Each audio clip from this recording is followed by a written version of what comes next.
There's 5 things that I want to share with you, really important to prevent this kind of injury from happening. There are things that I could have done more of, and there are things that I shouldn't have done at all.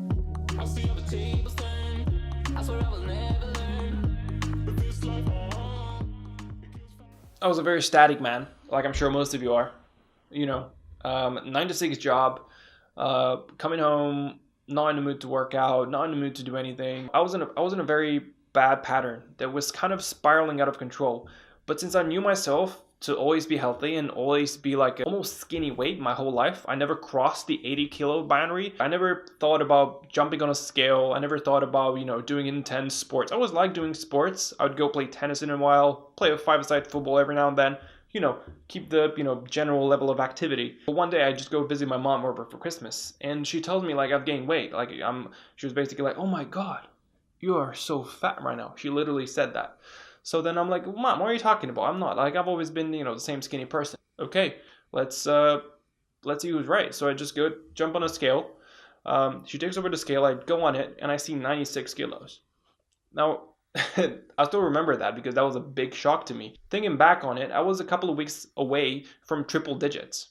Triple freaking digits. That moment, that was a turning point for me. That was like something that I never thought I would be in. So few people are until they're faced with it. It was at that point I decided to change my life for the better. I'm going to start eating better. I'm going to start training like an animal. I'm going to be stronger. I'm going to be fitter. All those sorts of things. I'm going to start a transformation. Boy, I didn't take it lightly. I started experimenting with diets. I started experimenting with different types of workout. I picked up bouldering. I kind of just started doing all these things at once. I've been sitting at desk 10 hours a day, eating junk food and not working out a lot. My knee, my joints were very stiff. My muscles were very tender. Everything was just kind of not set out for this like performance routine that I put myself through. Aside the muscle soreness, my joints started to hurt a little bit. I kept getting these little signs that I'm putting my body through too much stress. So I kept going and I kept going. And here we are 4 months later. I can barely pick up something off the floor without leaning on one side. I can barely cycle for more than 1 hour. I've got a tendonitis in my elbow. When you want to do something, when you have a goal, you want to be able to do 100%. And not being able to do squats, not being able to do bouldering, not being able to cycle for long periods of time, that's really frustrating. When you're about to start doing an activity that your body isn't used to doing before, first thing you got to do is warm up. Take those joints that you know you're going to be using, the elbows, the hips, the knees, even the neck. Take those and just start warming them up vigorously. I mean, I'm not just talking, do a couple of arm twists. Spend 5, 10, 15 minutes at least doing small repetition movements involving those joints that you're going to be working on. I cannot stress this enough, especially if you're going bouldering and you're not the lightest person in the world. You're going to be hanging off those boulders with your joints, your shoulders, your elbows, which haven't seen any activity in the last 6 months, a year. You're going to want to take those joints and warm them for at least 15 minutes. You're going to want to pick a bar and hang yourself off it for 30 seconds, let go, rest a bit, do that again. You're going to want to pick those very, very easy boulders to start with, and you're going to be going up them, and then you're going to be going down them. I knew this when I started, and I was warming up, but I was doing, like 5 minutes warm up before every workout, and that was still not enough. I still got an elbow tendonitis. This cannot be taken lightly, like at all. This one concerns weights, heavy lifting, powerlifting, all sorts of gym stuff. Having a low body fat percentage makes you a better climber. So running, jogging, all those sorts of things that burn calories don't do enough justice to losing body fat. They will help you just basically lose fat and muscle at the same time. You want to be lifting pretty heavy weights if you want to force your muscle glycogen out of your muscles and basically trigger that, that fat burning processes that happen in your body. Everybody will tell you that compound exercises are the best for losing fat, and they're going to be right. You're going to want to be doing squats, bench presses, deadlifts, all the good things. You go into the gym, you're excited, you want to see how heavy you can lift, but you've never done those exercises before, or you've done it like 2 years ago for a couple of weeks and then you quit. We're all in the same boat here. You're gonna go ahead, you're gonna pick the barbell, and you're gonna like basically start doing this awkward motions that is so far away from the correct form. And you're not going to realize it at first because you're not going heavy enough. Your body's not going to tell you that it's the wrong thing to do. So you're going to go next week and you're going to be a bit stronger. So you're going to put more weight on it and you're going to be doing the same bad form. Now your body is going to be feeling the stress. It's going to be feeling the tension in the joints, in the bones, and eventually you will break. I'm trying to get at, you need to have the right form. So you need to go watch those YouTube videos. Basically, a good rule of thumb: go as heavy as good form allows it. So if you can deadlift 50 kilos, but you don't have a really good form, then drop down to 30, drop down to even less. Bad form is the killer of all workouts.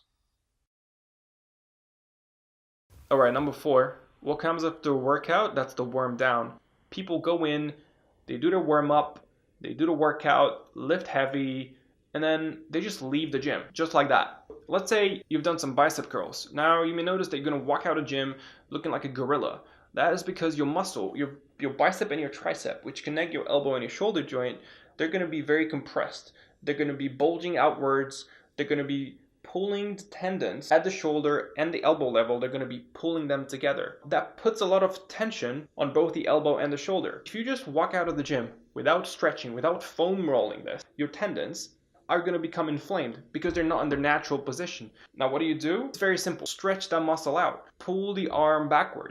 Take that foam roller and apply a lot of pressure on the muscle. That will make the muscle stretched out. That will, alleviate the pressure from the tendons and the joints. That will basically mold the muscle into place. And during the recovery process, your joints will feel better. Number 2. You want to give your body time to recover. So you want to be taking rest days. First, you maybe want to do like a full body workout, a full range of motions for whatever activity that you're going to try.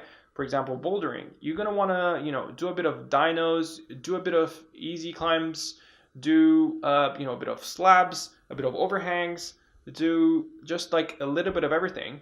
A lot of feet motion, a lot of hand motion. You want to be using as much of your body as possible for your body to kind of get used to the sort of activity that it's going to undergo.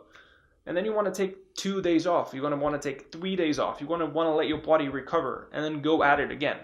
What you don't want to do is go hard the first day and then go again while you're being sore, while you're being, stiff, while your joints are inflamed. Guess what? That's exactly what I did. I go on a bouldering gym. Oh my God, this is so awesome. So the next day I go again. My forearms will be getting so pumped from bouldering 2 consecutive days that on the 3rd day I couldn't even lift my arms.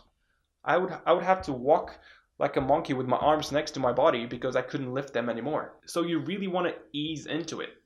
Once you get in the swing of things, you can go 3 times a week. You can go more frequently. Once your body's used to it, or your muscle and your joints are used to the tension they go through, then you can go more frequently. But at first, you need to take those rest days. You need to take 2, 3, 4 days even until your body feels completely recovered before going at it again. Otherwise, you're going to force yourself into injury. It's not worth it. Okay, let's talk about food. It's going to be a quick one because I'm not a nutritionist. Omega-3s are proven to help joint pain, among other things. Your brain, your heart, even diabetes. How to get omega-3s?